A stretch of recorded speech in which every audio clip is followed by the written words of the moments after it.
alongside of the other. And it's along these areas of movement, the tectonic plate lines, that a major part of the earthquake activity occurs. And it's also interesting to note that it's along these areas where the majority of the world's populations are located.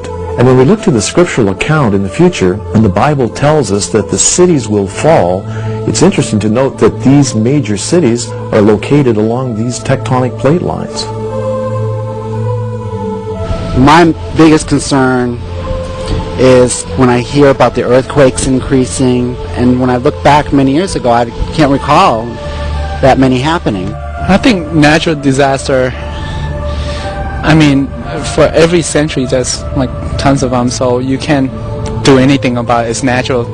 That's why you say natural. I think the Earth is trying to tell us to wake up.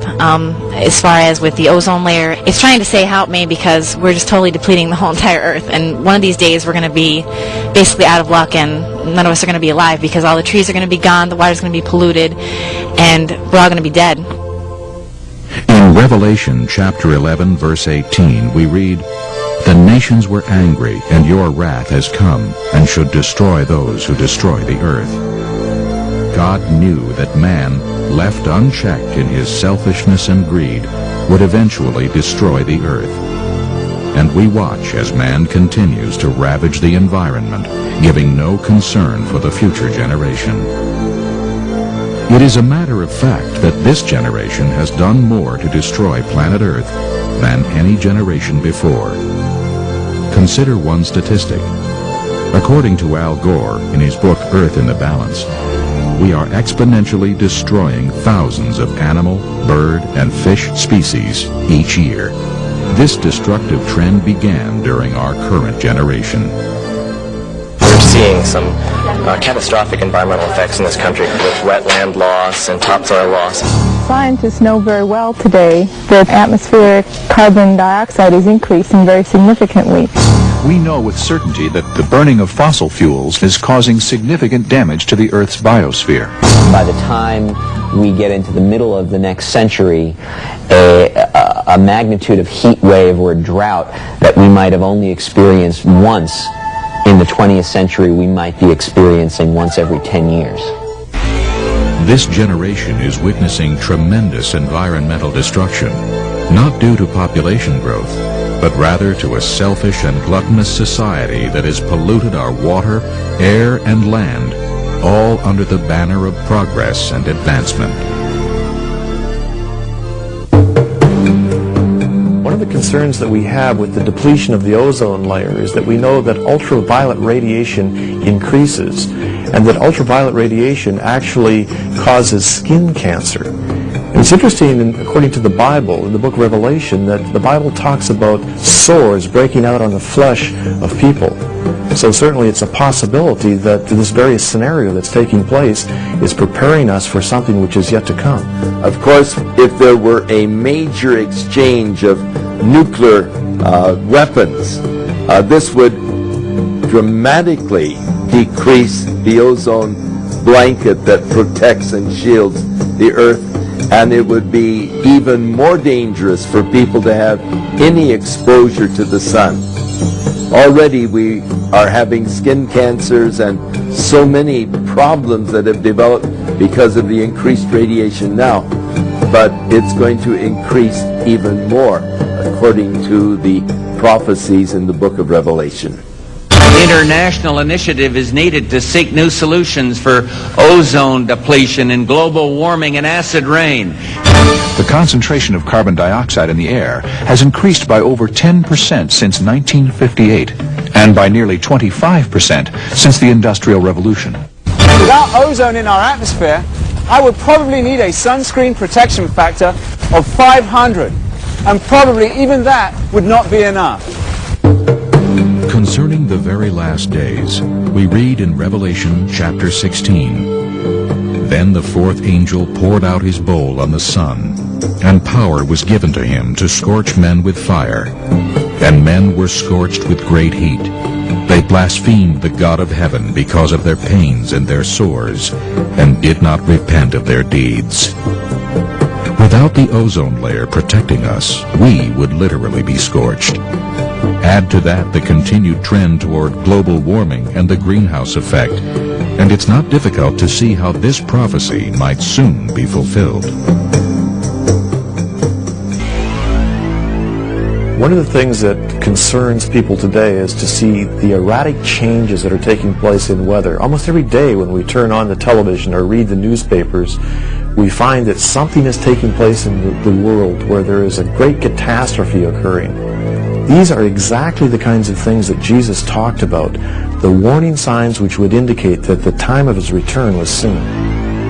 Several prophetic references are made that imply an increase in chaotic weather in the last days.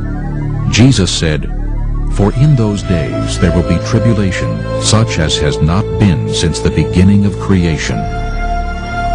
And the Apostle Paul writes that the whole creation groans and labors with birth pangs, eagerly awaiting the redemption.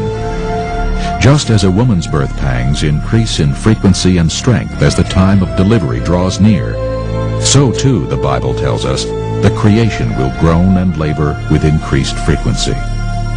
Even the Apostle John in the book of Revelation writes of noises, thunderings, lightnings, earthquakes, hail, and fire during Earth's final days.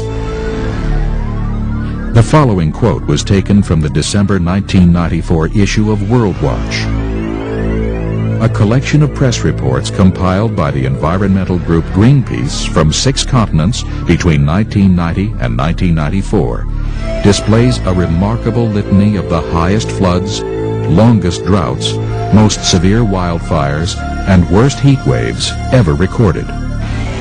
They go on to say that since the late 80s, hurricanes have struck various parts of the world with alarming frequency.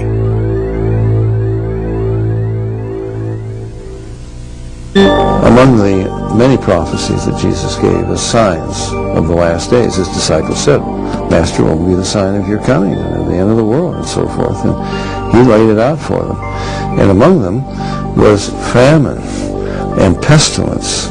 And there's an estimated 5 to 20 million people who die of starvation each year. As far as pestilence is concerned, I mean, everybody knows about AIDS. That's an amazing virus that has struck in the last days.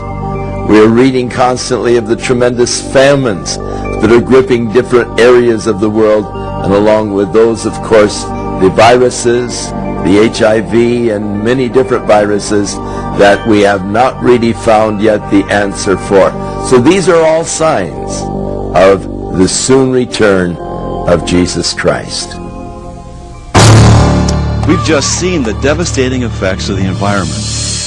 Earthquake, famine, pestilence, the depletion of the ozone. You may say it's easy to predict these things. I could predict an earthquake, and quite possibly the paper would have it in its edition tomorrow. But can you possibly explain the increased rapidity of these things all at once worldwide? Now we'll explore technology. How could possibly 4,000 years ago a prophet describe so implicitly the technology that's taking place worldwide today if it didn't exist then?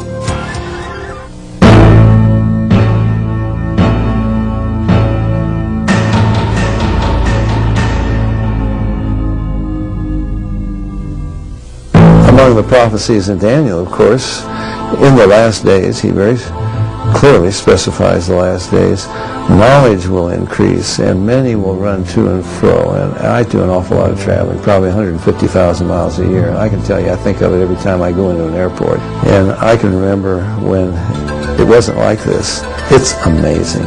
You go into an airport, millions and millions of people running to and fro. I mean, I'm off to Europe. I was just the last couple of months, I've been in South America and South Africa, both. It's astonishing. Running to and fro, exactly as the Bible said. And knowledge will increase. I mean, you look at a computer and think what's happening. The explosion of knowledge on the internet is exponential. It's beyond what anybody could have ever imagined. And the increase in knowledge is exactly as the Bible foretold. According to the prophet Daniel, whose words were recorded some 2,500 years ago, In the last days, we would expect a time when people would travel to and fro, literally around the world,